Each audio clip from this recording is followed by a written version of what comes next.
Modern life is exhausting not because it's busy, it's exhausting because it's empty.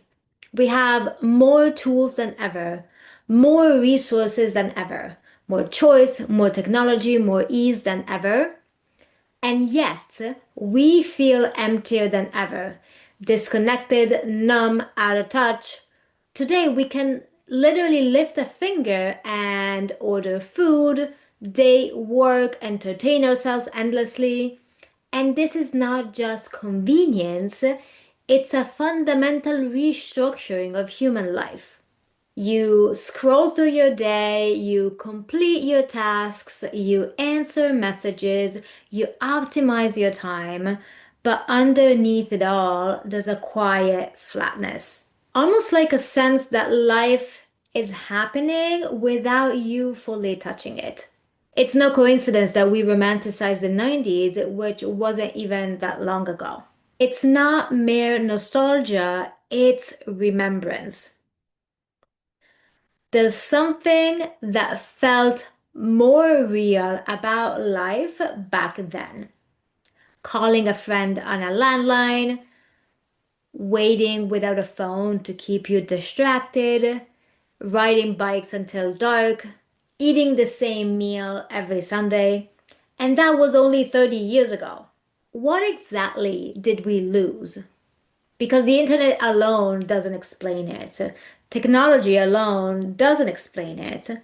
Something deeper has shifted. And if we misread this emptiness as personal failure, as burnout, laziness, or just being an adult, we will not catch the real problem. And most importantly, we will adapt to it. We will normalize it. And that's the real risk. Because the cost of living in an empty system is not dramatic collapse, it's quiet adaptation. It's adjusting to living with less life, which means disconnection from sensation, from vitality, from the felt sense of being alive. So the real question isn't why are we so busy? The real question is why does modern life feel so hollow? And what exactly is missing? What are we losing?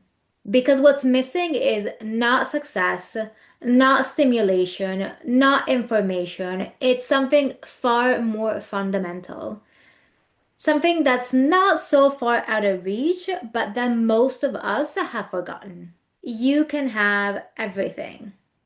Resources, jobs, mates, most of us do, and still feel like you're not inside your own life. You can be competent, successful, disciplined, respected, and still feel untouched. Almost like you're watching yourself live. It's a unique kind of eeriness. We go through the motions with a distinct sense that we're not fully present in our own lives. Like we're watching ourselves live as if we were characters in a play. It's subtle estrangement, not a dramatic breakdown, not a total collapse, just the strange sensation that your life is happening, but you're slightly outside of it. Shakespeare said it perfectly, all world's a stage.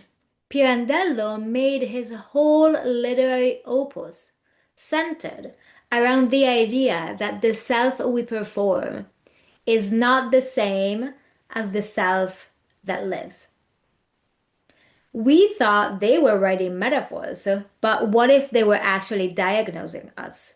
What if they were not just writing literature, but prophecy? You wake up, you move through your day, you accomplish things, but the accomplishments leave you flat. You achieve something you once wanted, and instead of fullness, you feel empty. So you move on to the next goal, the next optimization, the next improvement, the next productivity hack.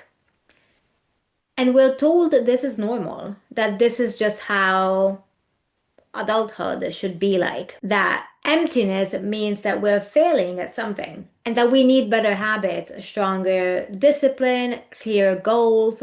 So we add more, thinking that more external things can fill the void that we feel deep inside. More productivity, more self-improvement, more stimulation, more content, more noise. But the more we add, pay attention to this, the more we add, the more miserable we become. And that subtle inner discomfort grows wider. Maybe you just felt it at work, and now you feel it at home too, with your family or friends. You achieve more and you feel more and more empty. You're more and more stimulated, and the void inside of you widens. The emptiness we feel as modern human beings is not a character flaw. It is not a chemical error. It is not generational weakness. It's the loss of contact with life itself.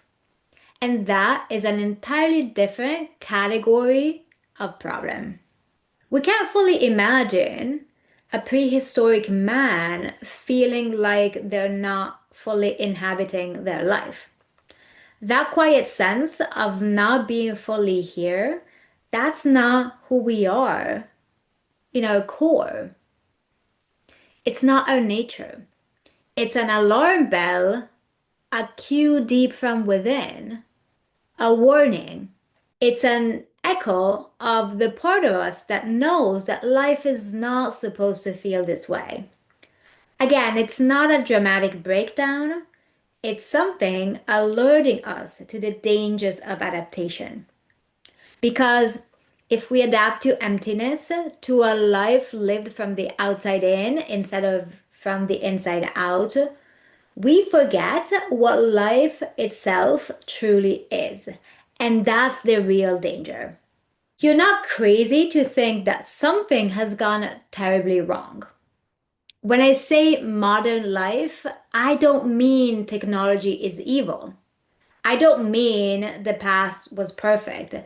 I'm definitely not anti-progress and I'm not reactionary, but I'm talking about something more structural. Modern life is built on abstraction. We live increasingly in representations of life instead of life itself. We don't eat food, we track macros. We don't work, we optimize output. We don't rest, we recover strategically. We don't relate, we manage dynamics. Everything becomes measurable, trackable, optimizable. Slowly but surely, we have replaced life with metrics. And we now live in a system that rewards speed, productivity, stimulation, consumption, visibility. But human beings are not that. We are flesh. We are sensation.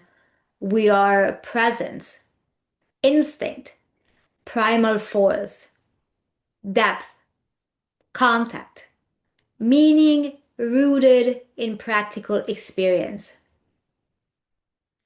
So, if we choose optimization over sensation, consumption over participation, performance over presence, abstraction over embodiment, something essential gets lost. We become efficient. We are globally synchronized, but the cost is enormous. The cost is the gradual erosion of felt reality. And a civilization that cannot feel will compensate with stimulation. And stimulation is quite the opposite of aliveness. The human nervous system was not designed to live inside abstraction. The human nervous system requires rhythm, touch, unpredictability, idleness, physical space, relational depth, embodied time. It requires moments where nothing is being optimized. But when life is filtered through screens, through metrics, through roles, through future outcomes, through symbolic status symbols, we lose that primal immediacy that makes us human. And when immediacy disappears, we lose something vital, something we cannot regain unless we consciously know what we're losing. There's a story that I love in Genesis about Esau, who trades his birthright for a bowl of stew. He's hungry, impatient, and short-sighted. He exchanges something eternal for something immediate. And scripture treats this not as stupidity, but as tragedy. Because he didn't recognize the value of what he was giving up. Modern life does something similar. We trade depth for convenience, embodiment for efficiency, birthright for bandwidth and immediate gratification. And the trade seems harmless until you realize what was lost. It's the same story told in every version of Faust, from Marlowe to Goethe and far beyond them. Faust doesn't sell his soul for pleasure. He sells it for knowledge, for power, for transcendence, for more. He wants to exceed human limitations, and in doing so, he trades the immediacy of life for abstraction. He gains expansion but loses contact, immediacy. He loses the grasp on what's real. Faust becomes larger in concept but smaller in experience. And that is the modern bargain. We have expanded beyond imagination, but in the process, we have distanced ourselves from the raw fact of being alive. Every civilization tells the same story in a different language. Trade presence for promise, trade embodiment for projection, trade immediacy for supposed infinity. The temptation is always the same: to escape the limitations of being human. But what if those limitations are precisely where aliveness lives? And what we're witnessing now is not doom, is not the apocalypse, at least not how we imagine it. It's something way more subtle. It's a slow replacement of lived experience with curated representation. And the human organism responds the only way it can. That is, by withdrawing vitality, not as rebellion, not as depression, but as conservation. That quiet withdrawal is what further removes us from life. Not dramatically, not violently, but inevitably. Until one day you look around and you realize that you have optimized everything except your own experience of being alive. And you actually have no idea how to do that. This emptiness is hard enough on a personal level. The problem is that it's not just personal, it's collective. What we're witnessing is emptiness at scale and a civilization that unwillingly reorganizes itself around it. And this has frightening consequences because a population that has lost contact with aliveness is easy to distract, easy to pacify, easy to monetize, easy to control. When people lose contact with what makes them human, They engage in all sorts of compensatory behavior.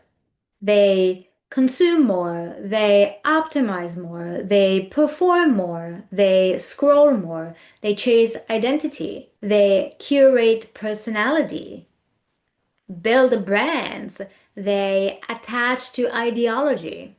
They think external stimulation is currency, but actually, stimulation is what is sold to us instead of what matters most: aliveness.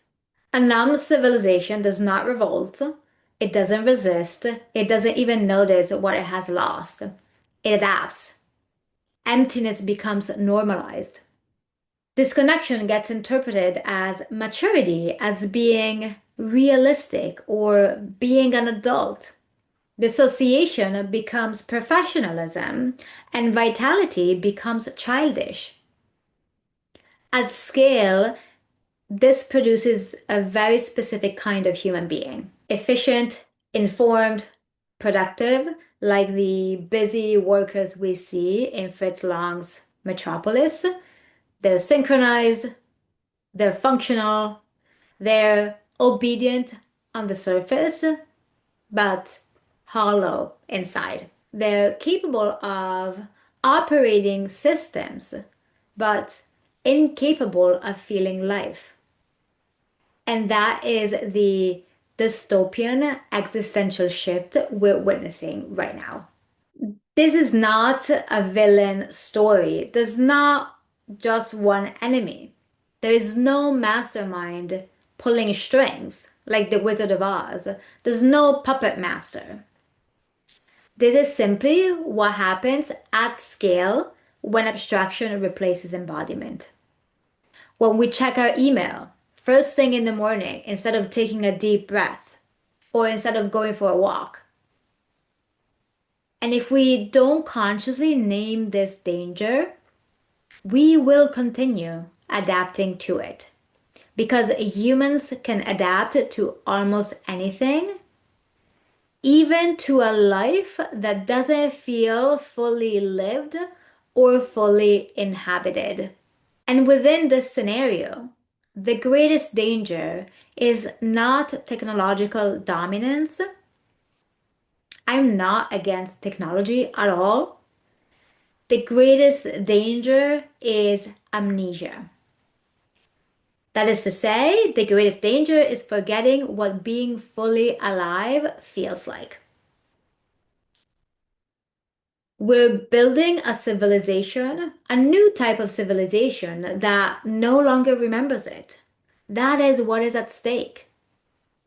And again, it doesn't mean being against progress or against technology or against innovation. It means embracing those things, but not losing something essential along the way, something we need to protect.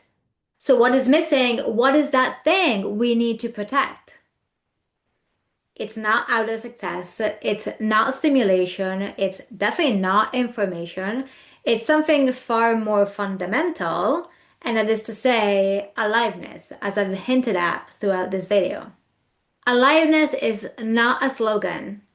It's not a spiritual concept. Aliveness is a biological necessity. Without it, vitality shuts down, our life force shuts down. The thing that arguably makes us human disappears. Aliveness is contact, sensation, responsiveness, primal instinct. That sense of, damn, I'm here.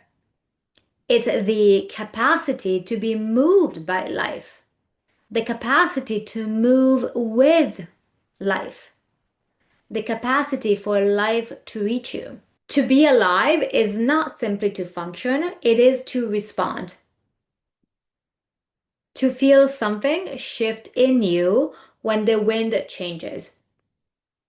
To register the tone in someone's voice. To be altered by what you encounter. Aliveness is not productivity, it's permeability. And modern life trains us to seal ourselves off. A fully alive organism is not optimized. It is instead organic and responsive. It does not operate exclusively on future outcomes. It moves with immediacy, with presence, in the here and now, with rhythm. It's what Albert Einstein meant when he said that everything is energy. What Marie Curie implied when she spoke of the invisible forces of nature that are revealed through energy. Energy is not a metaphor. It's the fundamental structure of reality, and we are part of it. Every spiritual tradition, in its own language, points to the same dimension. Consciousness, chi, prana, life force, quantum, different words, same concept. That there is a current moving through us and moving through all of creation. That's what allowed St. Francis to talk to the birds or tame the wolf. And when we're in contact with it, we feel full, satisfied, no matter what's going on outside of us. But when we're disconnected from it, we can have everything and still feel empty. Modern life does not destroy aliveness, it suppresses it, and then sells us substitutes. Stimulation instead of sensation, engagement instead of contact, visibility instead of presence, consumption instead of participation. And because substitutes are easier, they give us a dopamine hit. And we forget what the real thing actually feels like. And aliveness is not something you manufacture. You cannot buy it. It is something you stop blocking. It is not added to life. It is what life feels like when you're fully inside of it. And that dimension is not gone. That dimension is always there. It's always here. And it's waiting under the noise, under the metrics, under the optimization. It has been there the entire time. It exists regardless of us. And the question is whether we remember how to touch it again. To sum it up, this is not something you fix. It's something you remember. If modern life feels empty, it may not be because you're insufficient or you are lacking. It may be because you were trained to function instead of feel. And functioning is not the same as being alive. You can function beautifully, efficiently, impressively, and still never feel fully inside your own existence. That is not a personal defect, it is a structural distortion. Modern life trained you to optimize, to produce, to perform, to measure, but it did not train you to inhabit yourself. Aliveness is not self-help or self-improvement. Aliveness is a structural restoration. It is not about becoming better, it is about becoming real again. And the good news is this.